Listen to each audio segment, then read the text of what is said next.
Joignez-vous à la discussion. Appelez ou textez le 187 Cube Radio 1877 827 2346. On parle beaucoup des policiers actuellement dans les médias. Le week-end dernier, il y avait un gros dossier dans les journaux de Montréal, Journal de Québec, sur la réalité du métier de policier. Je me souviens du titre qui disait « Jamais été plus difficile d'être policier ». Puis en même temps, par la suite, dès lundi, mardi et encore aujourd'hui, je pense dans le Devoir, des dossiers sur l'autre, en fait lundi, mardi et mercredi dans le Devoir, sur la toxicité peut-être du travail, sur l'impact que ça a sur les individus, sur le fait que les policiers sont souvent plus impliqués dans des enjeux de violence, soit à la maison, avec leurs conjointes, toutes sortes d'événements. Et ce que ce dossier-là évoque, c'est que peut-être qu'il y a une grande toxicité dans le métier, puis peut-être qu'il y a des aléas autour de ça qui font sourciller beaucoup les gens. Et là, on s'est dit, quelle bonne idée, on va parler avec quelqu'un qui connaît bien la réalité des policiers, puis qui a souvent agi comme vulgarisateur pour qu'on comprenne la réalité des policiers. Je parle de l'ex-instructeur en usage judicieux de la force au SPVM, M. Stéphane Wall. Bonjour, M. Wall. Bonjour, M. Nantel. Je suis très heureux de vous avoir ici parce qu'honnêtement, on a besoin de distinguer le vrai du faux, le bon grain de l'ivraie, et ça s'applique autant aux individus qu'aux informations. Bien, tout à fait. Merci de me recevoir. Je trouve ça important de venir un peu démystifier le travail policier. Comme vous l'avez mentionné en prémisse, là, il y a le Journal de Montréal qui a fait une enquête, il y a le Devoir, mais il y a aussi le rapport qui a été commandé par le MSP à la firme Léger au niveau d'un sondage. Sur la perception qu'ont les gens des policiers, des forces policières. Tout à fait. Puis je pense qu'il y a des liens à faire avec tout ça. Donc, pour en venir peut-être à votre prémisse, effectivement, le Journal de Montréal a mis l'accent beaucoup sur la réalité policière. Bon, qu'est-ce qui fait en sorte que les gens qui sont policiers, vont être plus surreprésentés dans différents domaines.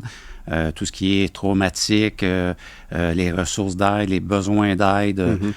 Étant donné que les policiers sont dans une particularité de la population, des humains qui voient des choses à répétition pendant des années, ça cause effectivement des gros problèmes qui peuvent être émotionnels, de consommation d'alcool, peut-être d'impatience, etc.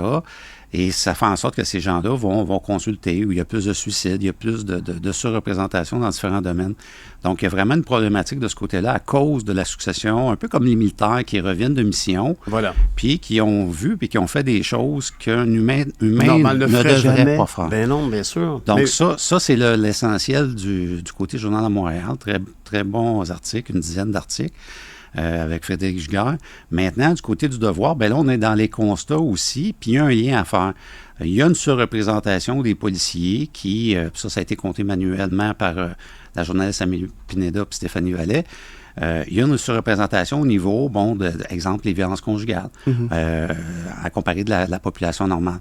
Donc, il y a un lien de cause à effet parce que des policiers qui ne sont pas, qui vivent à répétition des chocs, vont, dans leur vie personnelle, amener des séquelles, peut-être une impatience, peut-être une colère, peut-être une mauvaise gestion des émotions dans certaines circonstances.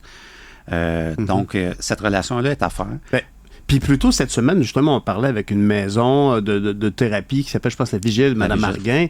Ouais. Et on évoquait, justement, vous l'avez dit vous-même, il y a un parallèle à faire peut-être avec les post-traumatiques qu'on voit et qu'on constate, pas qu'on constate, qu'on accepte d'emblée quand on parle d'un militaire qui est allé voir des horreurs à l'étranger, mais à petite dose, c'est ce que nos policiers vivent. Est-ce qu'on gère bien cette exposition-là aux choses qu'un humain normal ne devrait pas vivre? En fait, ça s'est beaucoup amélioré, je vous dirais. Moi, je suis rentré en 91 au SPCUM, qui était l'ancêtre du SPVM. Et dans ce temps-là, quand on vivait des émotions, c'était de prendre une bière. Qui était la solution, ou de prendre 3 bières ou d'en prendre 7.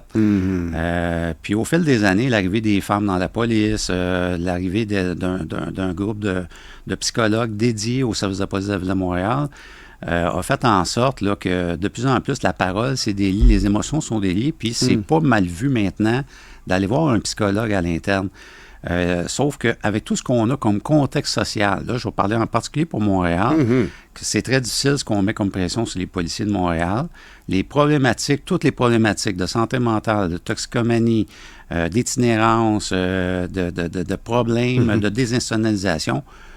À chaque fois que les systèmes ont des défaillances, ça se retrouve dans le cours des policiers. Oui. Et là, une minorité de la population blâme les policiers lorsqu'ils interviennent et que ça vire mal. Parce que des fois, ça va mal virer.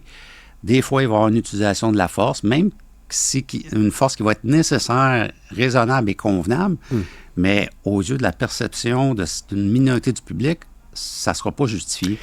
Et ça, c'est dur. Là. Mais je comprends que c'est difficile. Et d'ailleurs, je me souviens, j'habitais à Longueuil lorsque le directeur de la police là-bas, Fadi Daguerre, disait qu'il fallait avoir une approche, il appelait ça l'approche réseau, si je me souviens bien. Ouais. C'était de mieux comprendre les gens dans la communauté où on va vivre. Et il disait que, d'ailleurs, pour les policiers, dans les endroits où ils doivent intervenir, c'est souvent des enjeux sociologiques, presque politiques, mais surtout souvent très de la santé mentale. C'est des enjeux qui n'ont pas vraiment rapport avec l'essentiel de ce qu'on perçoit comme le travail d'un policier. C'est ça, ça a beaucoup évolué. Avant ça, on était plus dans la criminalité pure, la répression du crime, la prévention du crime.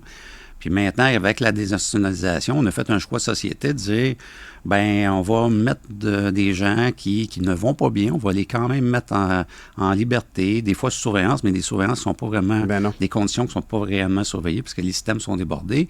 Donc, des gens ne prennent pas leurs médicaments, décident de s'auto-médicamenter avec des stupéfiants. Et ça amène un paquet de problématiques sociales. Et c'est les policiers qui, ultimement, se retrouvent à gérer ça. Donc, il y a de plus en plus d'escouades qui existent avec des psychologues, des travailleurs sociaux.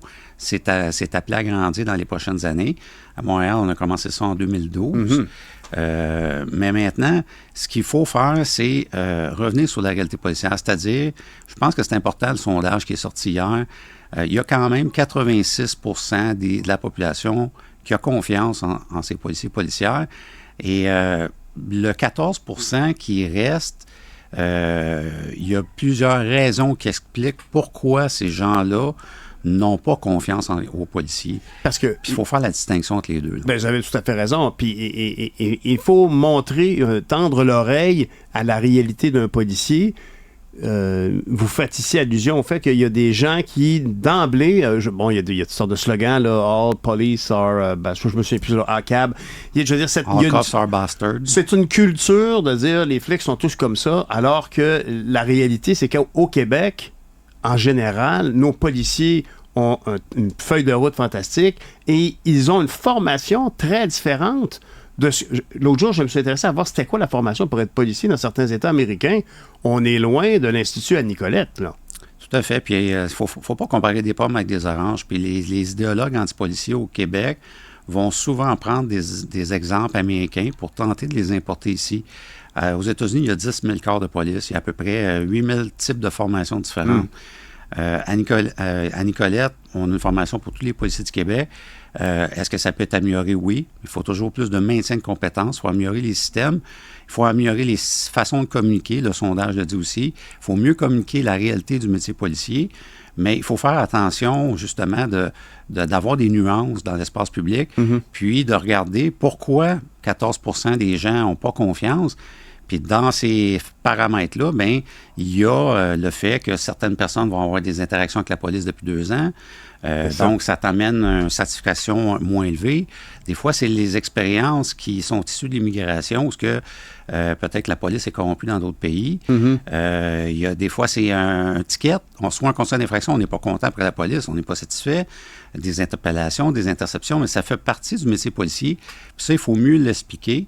Et ce qui est important de noter aussi dans le sondage, c'est que la population, contrairement à ce qu'on laisse présager ou véhiculer dans les médias, ben, c'est que même les personnes issues de l'immigration sont dans les mêmes taux de satisfaction, de confiance envers les policiers que les citoyens qui sont nés au Canada. Là. Le rôle du policier, c'est de renforcer la loi et l'ordre, d'appliquer la réglementation. C'est très protocolaire. Il y a des enjeux, des seuils d'intervention qui sont très précis. Par exemple, si la notion de sécurité est la toute première, est-ce que je me trompe en disant, parce que j'ai eu la chance de faire une formation à l'époque pour être douanier au Service frontalier du Canada, et l'immobilisation d'une personne qui est en violence, c'est la première étape, il faut arrêter, il faut arrêter le mouvement et, par exemple, passer les menottes. Est-ce que c'est encore quelque chose qui est une priorité dans une intervention pour une personne qui est violente? Bien, je vous dirais que la priorité, là, puis moi, ma spécialité, c'est l'usage judicieux de la force. Mm-hmm. Et la première étape, c'est la présence policière. La deuxième étape, c'est la communication, de tenter de désescalader une situation. Donc, pourquoi vous êtes en crise, monsieur? Pourquoi ça va pas bien aujourd'hui? C'est quoi l'élément déclencheur? Tenter de nouer un lien de confiance avec la personne. Ça, c'est les 2 premières étapes. Malheureusement, il y a des gens qui ne comprendront jamais la verbalisation puis la communication, qui sont peut-être en psychose, dépendamment du niveau de psychose, qui fait en sorte que les policiers vont devoir de temps en temps, effectivement, mettre la main pour contrôler ou contrôler un peu la liberté de mouvement des gens. Donc, quelqu'un qui est agressif, qui a les poings tendus, on va tenter de le menotter le plus rapidement possible pour après ça être capable de continuer la discussion avec. Mais on n'a pas le choix d'aller là. Puis des fois, si la personne est armée, on n'aura peut-être pas le choix d'aller aux armes intermédiaires ou de faire un travail en équipe, d'être 5 ou 6 policiers sur le même individu pour le contrôler physiquement, le menotter. Et là, donc, c'est une stratégie. Là. Voilà, mais là, vous venez de dire, on va être obligé d'être, par exemple, 5 ou 6 policiers pour intervenir. Là, tout de suite, les gens ont des images américaines de ce qui s'est passé en Louisiane. Immédiatement, les gens font... Alors qu'il y a un protocole clair d'application des niveaux de force, est-ce que vous auriez intérêt peut-être, est-ce qu'on a les moyens de faire ça, d'éduquer la population sur les étapes qui mènent à une arrestation ou en tout cas une immobilisation? En fait, c'est sûr que moi, dans ma présence des médias depuis 4 ans, je l'explique régulièrement. Ben ouais. Maintenant, il y a une initiative de la Sûreté du Québec qui ont parti une chaîne YouTube, SQTV, qui explique le métier policier. Donc, par des vidéos, par des explications, il y a différentes thématiques qui sont abordées. Donc, malheureusement, cette chaîne-là n'est pas tellement connue, n'est pas tellement publicisée, mais on est capable de comprendre à travers les explications pourquoi les policiers sont formés de telle façon sur telle technique. Et si les citoyens voyaient plus régulièrement ces vidéos-là, ben, les préjugés conscients et inconscients d'une minorité de la population envers les policiers tomberaient de beaucoup, parce qu'on comprendrait mieux. Bien, M. Val, en tout cas, M. Wall, pardon, oui, vous faites vraiment une œuvre utile en racontant la réalité que vous avez vécue, puis celle que vos collègues, vous êtes maintenant à la retraite, vous êtes un jeune retraité, mais que vos collègues vivent. C'est pas facile, et heureusement, on en parle, puis vous contribuez beaucoup à ce que les gens connaissent mieux cette réalité-là. Merci beaucoup, M. Wall. Merci, au revoir.